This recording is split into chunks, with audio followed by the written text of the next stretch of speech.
స్వామియే శరణమయ్యప్ప. Hello guys, welcome to ధర్మశాస్త్ర సిరీస్. కొన్ని అమ్మలం పూజలు చూడాలంటే అదృష్టం ఉండాలి. అలాంటి అమ్మలం పూజని నేను నిన్నైతే చూడడం జరిగింది. అనకాపల్లి పిసినిగల్లో ఒక స్వామి తన ఇంటి వద్ద భారీ అమ్మల పూజనైతే పెట్టుకోవడం జరిగింది. ఈ పూజకి పీలా నాని గారి ఆధ్వర్యంలో ఒక భారీ సన్నిధాన సెట్ అయితే వేశారు. ఈ సెట్‌ని చూసిన తర్వాత కాసేపు శబరిమలలో ఉన్నామా, అనకాపల్లిలో ఉన్నామా అనేదైతే నాకైతే అర్థం కాలేదు. ఈ పూజకి రేపల్లె నుండి శంకర స్వామి అయితే విచ్చేశారు. ఆయన ప్రవచనాలు మరియు పాటలతో ఇక్కడున్న స్వాములందరిని అలరించారు. మీరు కూడా చూసేయండి. 11 సంవత్సరాలు బూజు పట్టకుండా రంగు మారకుండా ఉండే పసుపు అనే పదార్థంతో బొమ్మను చేసి గణానాంత్వా గణపతి కుంభవామహే కవిం కవీనామమ సంవత్సరం యత్రాజం బ్రహ్మణాం బ్రహ్మ.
అడుగుతూనే ఉన్నాను, ఇది మాయదారి దేవుణ్ణి, ఈ గుళ్ళో ఉన్న వెంకట రమణం ఏమని ఒక్కసారి రావాలని స్వామి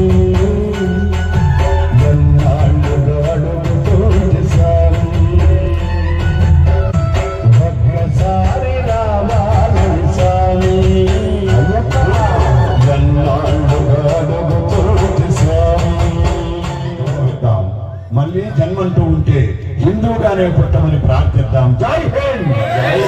అన్న అమ్మకు నాన్నకు అన్న పెడదాం, అమ్మకు నాన్నకు అన్న పెడదాం. అన్నలాంటి రాముడు ఉంటే దండ పెడదాం, అన్నలాంటి రాముడు ఉంటే దండ పెడదాం. ఇదే హిందువుల తత్వం.